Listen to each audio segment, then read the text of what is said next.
This week's episode of AEW Dynamite was a go-home show to the upcoming pay-per-view Double or Nothing 2022. Several matches were announced for the show, including Samoa Joe vs Kyle O'Reilly and Britt Baker vs Tony Storm as part of the coveted Owen Hart Foundation tournament. Apart from that, John Moxley, Wardlow, FTR and more would also be in action. So big show, and let's get straight into it. With Wardlow versus Shawn Spears in a steel cage match. The chairman began attacking Wardlow even before the latter could get uncuffed. MJF's special referee also joined in on the attack.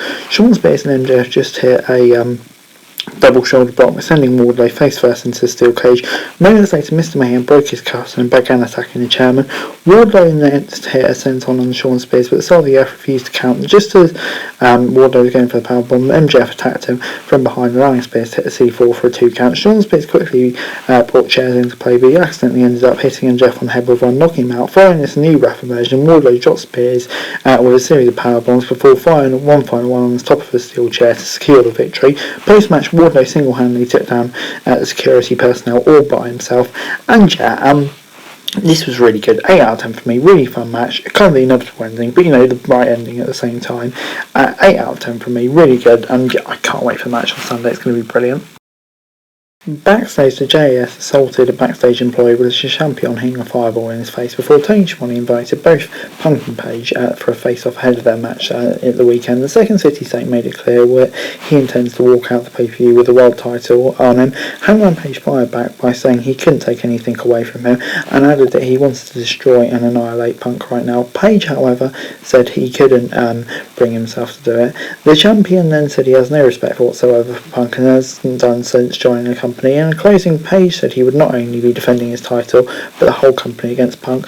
Punk responded by saying Page spoke in circles and he had a lot of misplaced anger. Hangman Page lost his cool and punched Punk, but the latter simply smiles instead of retaliating back on Dynamite. And this was really intriguing. I enjoyed it. Definitely creating an interesting dynamic, and to be honest, I'm really excited to see how it plays off at the weekend. So it's good stuff. John Moxley and Eddie Kingston then took on Private Party. The Mad King began attacking Cassidy on the entrance ramp before the match started. Inside the ring, Moxley took care of Quen before tagging Kingston, working as a well-oiled duo. Moments later, Quen then finally made the tag into Cassidy, but Moxley quickly took him down with a lariat. During the break, Moxley and Kingston dominated proceedings. Back to the live broadcast, Cassidy managed to tag in Mark Quen, who unleashed a flurry of offense before Private Party took out Mox and the Mad King with a pair of top-rope suicides on the outside. Back in the ring, Mark Quen hit a shooting star press on Moxley for a close count. Once Kingston made his way back into the match, he took care of Quen, allowing Moxley to hit a power down shift to secure the win. At post-match, JAS quickly unleashed an attack on Moxley and Kingston, but Proud and Powerful Brian Danielson came down to even the odds. That's 7 out of 10 from me. Decent match. All of the post-match squabbles made sense of everything going on at the moment. It's just good to see Moxley and Kingston teaming again together, to be honest. FTR taking on Recombined Advice was up next on Dynamite. Romero and Wheeler started things off with some old school chain wrestling. Romero quickly applied the arm breaker on Wheeler, but the latter made it to ringside and tagged in Dax Howard. Romero too tagged in Beretta, who unleashed a series of shots on Howard. Recombined Advice were in the driver's seat in the match. They isolated Wheeler during the break. Back to the live broadcast, Wheeler finally managed to tag in Dax Howard, who single-handedly began attacking Rocky Romero and Trent Beretta. Howard then hit a trio suplexes on Beretta, but Romero interfered before breaking up the pinfall. Roppongi Vice then hit a double knee on Harwood as Wheeler was still recovering on the outside. Harwood then made a couple of close pinfall attempts with the inside cradle. Romero and Beretta then hit a strong zero on Harwood, but Dax Wheeler broke up the pin just in time. Just then, Jeff Cobb and the Great Okan interfered and destroyed both FTR and Roppongi Vice and held the ROH Tag Team title clear, making their intentions clear. And it gets a 7 out of 10 for me. For me, the right result with FTR going over, but it definitely creates an intriguing dynamic with these people. For New Japan coming in, will it lead to Forbidden Door or not? Who knows? But definitely interesting, and I'm intrigued to see where it goes. Backstage, the Hardy Boys fired Charlie Young Bucks, saying the duo were nothing but the Hardys cosplayers. They had a Nick and Matt Dax who were nothing but stepping stones to achieve bigger and better things in AEW. Before we got Jungle Boy vs Ricky Starks vs Swerve, all three performers quickly attempted to win by applying inside cradles on each other in the opening moments. The action speed to the outside, where Starks sent Strickland crashing into the ring barricade when he turned his attention to Thunder Boy. Back in the ring, Starks continued dominating action as he methodically wore down the tag champ. Swerve then found his way back into the match. Jungle Boy hit a Hurricane Rana on the apron on Strickland, but Starks quickly broke up a pinfall attempt. Jungle Boy and Strickland were then on top rope, where the former attempted the Hurricane Rana and the latter landed on his feet. Ricky Starks then hit a spear on Strickland, followed by a Michinoku driver on Jungle Boy for a 2 count.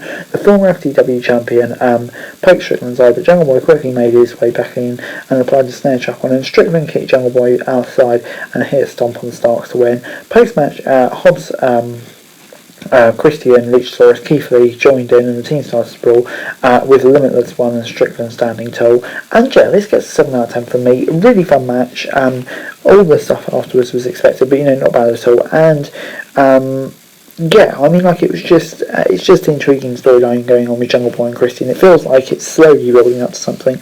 So yeah, we'll see. 7 out of 10. Backstage, Dan Lambert revealed a custom-made TNT champion, which will be presented to Scorpio Sky on this week's Rampage. Looking forward to seeing that. Before Tony Schiavone interviewed Thunder Rosa on the Entrance Rant, Rosa took shots at Deeb, saying she should blame herself for her failures, and then vowed to avenge Deeb's vicious personal attacks on Schiavone and Dusty Rhodes last week at Double or Nothing. And a backstage segment, remember that Howland of the Diaries Ruby Soho listing Chris Stanton's weaknesses ahead of Soho's match against Latta. However, the former WWE star chose not to use it and threw it away. And yeah, I mean, like, the women's division, it kind of didn't feel like it got much attention here. Maybe we could have done a bit more with it compared to like all the men's match build up on this week's show, but whatever. Before we got Britt Baker versus Toni Storm, Storm had the upper hand as she wore down the Doctor with a variety of holds. The action soon sorted the outside, where Storm sent Baker face first into the ring post. Baker then finally found an opening in about after she threw Storm into some sets. During the break, Britt Baker slowly gained control of the match as she targeted the opponent's ribs. Due to the back to live broadcast, Storm countered Baker's Pittsburgh Sunrise attempt with a swing DDT, and Hayter made her way down to the entrance ramp and it momentarily distracted Baker. Toni Storm then hit a suplex for a close count. Just then, Hayter distracted Storm, allowing Baker to seal a win by rolling up her opponent and advancing to the finals. And yeah, it gets a 7 out of 10 from me. Really, really fun match. Baker going over the Rosa, it's a kind of protect Storm. And yeah, just a fun match in general. So 7 out of 10, good stuff. Samoa Joe vs Kyle O'Reilly was up next. The TV champion almost caught O'Reilly in a sleeper hold, but the latter managed to break out of it. Joe then unleashed a series of chops on O'Reilly before taking down with a brutal power slam. Moments later, O'Reilly found his way back into the match and began hammering Joe's ribs with knees.